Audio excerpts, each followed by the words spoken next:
known by its map designation as Area 51. We're now learning Area 51, known as Area 51. Thank you for Near clearing that Area up. 51. Thank you. Known as Area 51. Because Area 51 is very important. They called him Jimmy, and everybody wanted to be his friend. What's good? What's good? Welcome here to Area 51 here with Jimmy, telling you the truth about boxing here in Area 51 here in Golden Era. Just for you who are fans of boxing, here we avoid all that racial and nationalistic garbage. I do like American boxers, of course. That's the fighters that I will always back.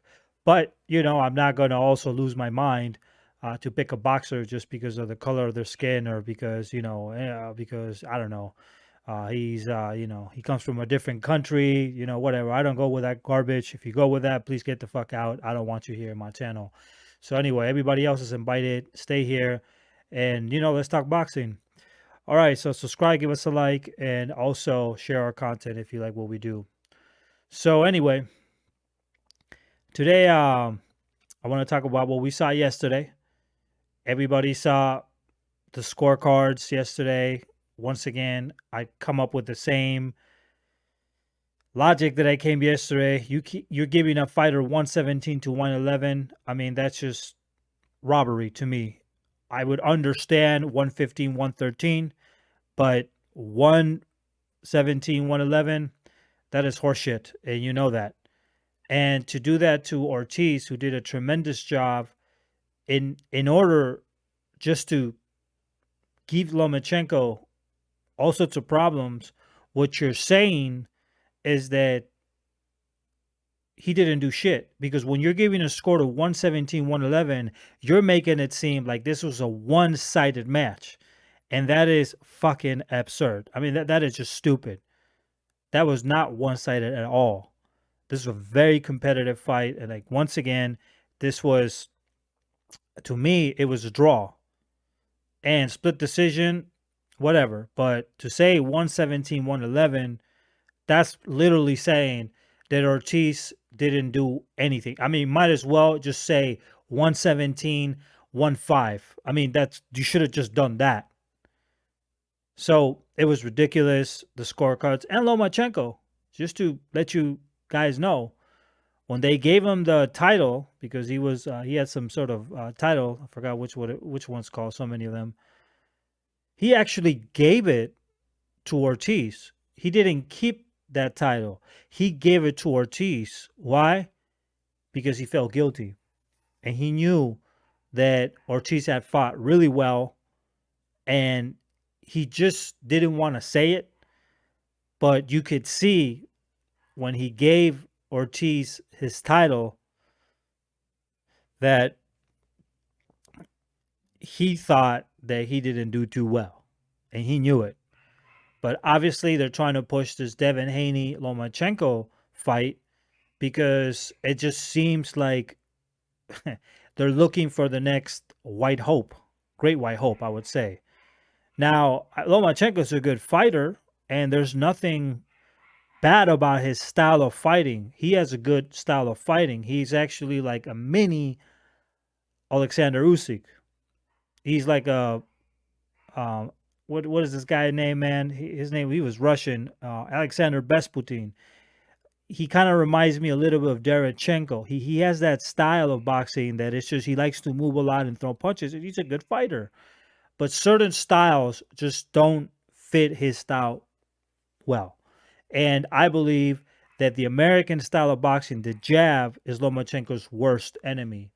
And he was very lucky. He was very lucky yesterday that Ortiz didn't have power. He was very lucky that Ortiz didn't have power, because if Ortiz had power, Lomachenko would have probably lost in a very bad way. So now Lomachenko is in a position where he needs to really show that he is this boxer that everybody expects him to be. But he's doing it in a weight class where he shouldn't be to begin with. And now he looks at Evin Haney for the first time because Evin Haney stepped in the ring, and now he sees a big opponent And he even calls him a heavyweight.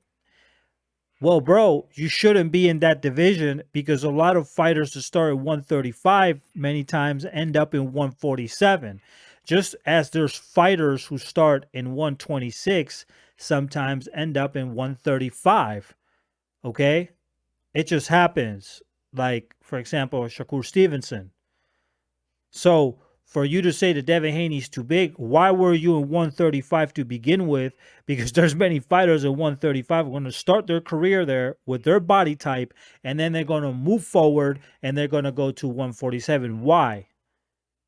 So now you're kind of making excuses like, oh, he was too big. So now his fans are going to be like, well, he was too big. Well, why is Lomachenko fighting 135? Why does he go down to 130? He doesn't have to fight Devin Haney. He could actually go down to 130, and he has other fighters who would fight him, and they will make a good match. I mean, he could fight Hector Garcia. He could fight fighters like Chris Colbert. He could fight other fighters there, like Joe Cordina right now, the Welsh guy. There's a lot of good fights for him there. So he doesn't have to be in 135. So don't give me this excuse now that he sees Devin Haney, he's suddenly too small for Devin Haney. You don't have to be in that division. So if you're taking the challenge, then it's not Devin Haney's fault because Devin Haney's making weight to be in that division, and it takes a lot of discipline to make that weight. You have to dehydrate. You have to do certain things that are possibly not going to be good for you. And Devin Haney really should be in 140 at this point. He shouldn't even be waiting for Vassyl Lomachenko at this point. He should stay there. He should stay at 140. He shouldn't stay at 135. He's doing Lomachenko a favor by just fighting him, because if Devin Haney vacated his belts, what will end up happening is that Lomachenko will have to fight for all of them. And there's no say that he would beat some of these fighters like Gervonta Davis, that he would beat somebody like Shakur Stevenson, who's coming up right now. I mean, to be honest with you, I don't even think he would beat somebody like William Cepeda, who had a really good fight against Jojo Diaz. And Jojo Diaz was, just couldn't manage the high volume of the punches he was throwing. So Vassyl Lomachenko is in a tough position right now, and he wanted to be there. So that's his fault. And all you fans were saying that Lomachenko is going to beat Devin Haney at 135, that he beats every single fighter at 135. Okay, so now it's coming. Now he's going to get what he requested. That is Devin Haney. Of course, not when he requested the, franchise designation title, which is bullshit. Okay, Deontay Wilder didn't accept it, but only Canelo and Lomachenko accepted that designation, which is basically to skip your mandatory. I mean, that's just another way to put it. It's not even a real belt, but he requested it. So now he's giving you the opportunity. And I think what's going to happen is that Vassyl Lomachenko, he said that he needs to prepare. He needs more time to prepare for Devin Haney. So it could be that we see this fight probably in February, because in February, if I'm not mistaken, or March, Vassyl Lomachenko is 36. And he's getting older now. And he should have done it when Devin Haney was new, or he was in a position where he was more fresh into the game. He was more green. He should have fought him then. He had a better chance. And that reminds me a lot of Canelo Alvarez with David Benavidez. You should have fight David Benavidez when, he was fresh, when he wasn't as experienced. But you giving him experience is going to make the whole situation more difficult for you. And now I believe David Benavidez is going to rock the shit out of Canelo Alvarez. He just don't want to fight. Canelo Alvarez just doesn't want to fight, like he didn't want Demetrius Andrade and other fighters. So whatever it is, at the end of the day, Lomachenko is going to fight Devin Haney. And of what I saw yesterday, I definitely don't believe now that Vassyl Lomachenko has a lot of chances against Devin Haney. Devin Haney is a smart fighter. He doesn't move too much like Jermaine Ortiz. Now, I did like the movement of Jermaine Ortiz. I thought it was brilliant, the way he boxed. But he doesn't move as much.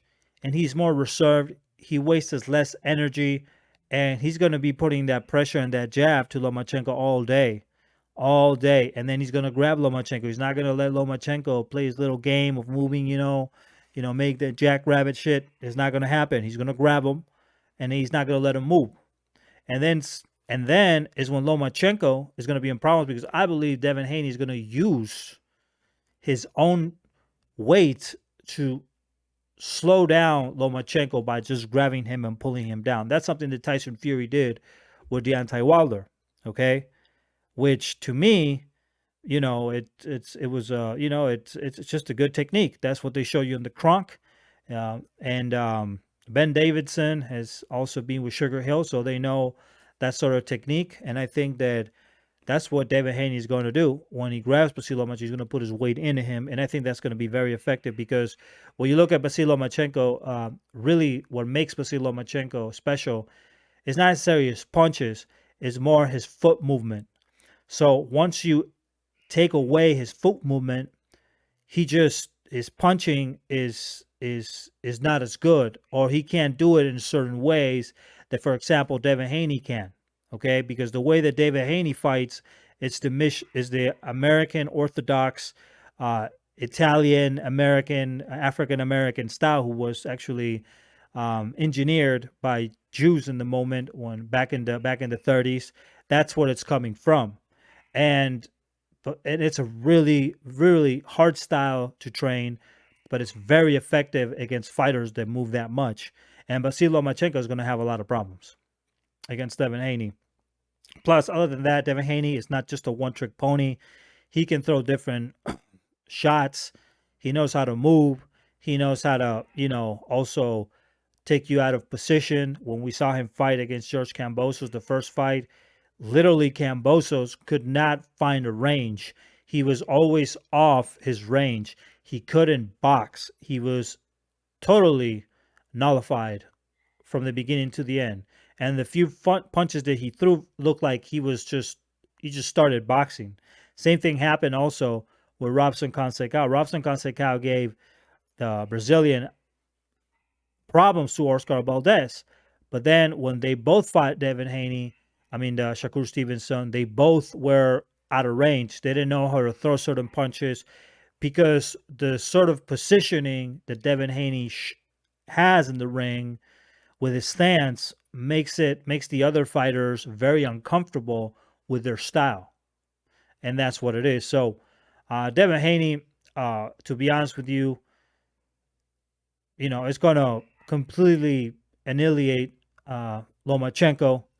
And I think that's going to be the end of Lomachenko, because once he loses one more fight, even his own fans will abandon him, because in today's boxing, if you lose, it's game over. When Vassyl Lomachenko lost against Teofimo Lopez, it was game over. A lot of the fans that he had disappeared.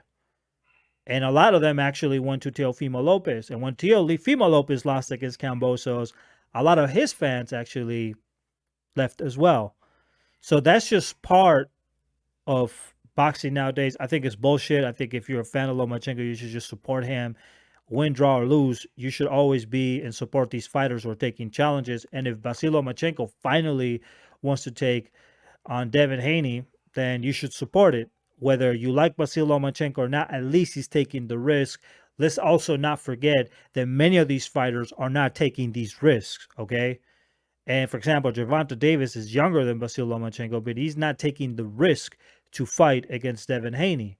In fact, he might not even fight with Ryan Garcia. So at least we got to support the fighters who are taking the risk, because nowadays you can't live off undefeated records. Most of these fighters should not have undefeated records. This is a very rare phenomenon in boxing. Most fighters should have at least 2 to 3 losses. If everybody fights one another, they're all going to lose at one point. Undefeated means that you probably have ducked certain fighters. If you're undefeated, you're going to lose if you fight the best.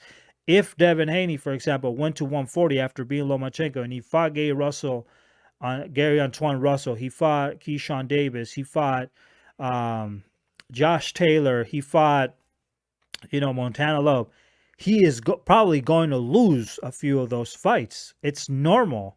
It's okay if you lose. The problem is, are you taking the risk? So in today's boxing, even though I don't like Lomachenko's style, I got to admit that he's taking the risk. And no matter who wins or loses that fight, which I believe he'll lose, you got to give credit to that. And we can't get away from that, or if not, we're destroying the sport. And we shouldn't be going by this A side, B side, because that's just stupid. Nobody's making money out of this outside of the promoters and the fighters. Okay, we're not making money out of this. So to promote somebody for his A side or B side, that's just ridiculous. Okay, for example, if you look at soccer in Europe, they have Real Madrid, which is the richest club in the world. They don't select who they play against. And sometimes, and actually it's happened many times, they lose against teams they shouldn't lose against. You'd be like, damn, that's impossible. How did he beat him? But things like that happen. So you got to give the opportunity. You got to give the risk. Or if not, it just becomes a monopoly of all these elite fighters who are making more money, not because they deserve it or because they've done anything special in their careers, but it's just because they're the media's favorite pick. They're the most commercial fighters. And we shouldn't do that. Stefan Fulton should have more of a name and more money right now just based upon the opposition that he's fought that against, for example, Gervonta Davis. But we don't see that. He's fought very dangerous prospects, very dangerous fighters who are young too in their prime, and American, some of them. Angela Leo, Brian Figueroa. These are dangerous fighters. But nobody wants to give credit to Stefan Fulton. Why? Doesn't make any sense. And it's just boxing in general nowadays doesn't make any sense because the fans don't make any fucking sense. That's the problem. And you got to stop with all this racial. I'm voting Latino because I'm Mexican, or I'm voting black because I'm black. You got to just forget about that, okay? Because if you go by that, then you're going to excuse the fighter who's ducking somebody else. A few years ago, I told everybody Canelo Alvarez is ducking everybody. Okay, I told everybody that Jermall Charlo was a duck. He was a poodle. I call him a poodle here, Golden Era. Nobody listened. Oh, you just don't like black fighter. Oh, you like Mexican fighter, bro. Shut the fuck up with that. That's not about black or Mexican. It has to do. They're not risking fucking. It's just if you don't risk, you don't want to risk. That's what it is. Just like you can make a bet and you don't have to make the bet. Are you going to take the bet? There are people who will do it. There are people who won't do it. This depends on the individual. But right now, there's a lot of fighters who are ducking unification fights. There's a lot of fighters who are doing that. And that's a cancer for the sport. We won't have a fucking sport if we continue like that and with excuses and whatever. So, that's at least I would give credit to Vassyl Lomachenko for taking Evin Haney and calling him out. And Jermaine Ortiz happened to be a tougher fight, and I believe Jermaine Ortiz beat Vassyl Lomachenko, and I think they should have a rematch. But that's a different story. So if he loses against Evin Haney, I would love to see a rematch with Jermaine Ortiz and Vassyl Lomachenko. And also, if Shakur Stevenson goes up in weight, he will. He's probably going to also look for Vassyl Lomachenko, depending how or what happens in the fight with Evin Haney and Lomachenko. But I think Shakur Stevenson will also clear him out as well. And I said this for a while. A lot of people, a lot of Lomachenko fans, he's not he's not Sugar Ray Robinson. He's not Tony Canzoneri. Okay, he's not Archie Moore. Okay, he's not Lloyd Marshall. He's not Freddie Dawson. He's a good fighter, but he's none of those fighters. He came to the game late, and he's taking decent fights, but now he's fighting the real American challenges, and he's having a hard time. Gary Russell Jr., Vassyl Lomachenko was it was a really good fight by Vassyl Lomachenko. He won that fight, but it was a good fight. He gave him a lot of problems. We saw the same also when he fought against Teofimo Lopez. He lost against Teofimo Lopez, and now this fight should have been a draw, so he can't fight American fighters like he fights other fighters. He just can't, because the level goes up, and America has the best boxing in the world, no matter what nobody says or the jealousy that people might have. in the United States, we have the best boxing. So for Lomachenko to come to the United States and become this promise of the white hope for many Eastern Europeans or people who are from Europe or even Americans to support him, it's just simply stupid. It doesn't make any sense. It doesn't make any sense. We have a lot of natural talent, and if white fighters they don't want to get involved in boxing because whatever reasons, that's not the fault of any other boxer who is not black or Latino or whatever they may be. That's not their fault. They can join boxing. There's a few boxers that are coming up, but we'll see. We'll see how they do. I don't know. I'll support them as well as long as they represent the flag. I'll support them. But I'm not going to lose my mind also in supporting these fighters who are not risking. I'm not going to do that because then that's insulting the sport, and everything is below the sport. The sport is above everything else in boxing. So I need to respect the sport, or I just can't respect the fighter. Okay, so whatever it is, Vassyl Lomachenko now is going to get the fight that he requested, that he wants, and I believe that this will be a good night for Evin Haney. And if anything, the fight yesterday would confirm what I thought was going to happen. And I think a lot of people agree with me now, at least. Before they didn't prior to this fight, but I think a lot of people agree with me now that both squared off, and you could see the height difference and weight difference. It's going to be a problem. So that's how I see it. That's my opinion. So subscribe here to Golden Era. Give us a like and show us love here for the sport by becoming a member of this page where we actually give lives in Spanish, but we also send video clips in. We make video clips in English too, as you can see. So peace up to everybody. Hagone, like the natives say in Arizona. And, I will see you later with the next clip. Peace out.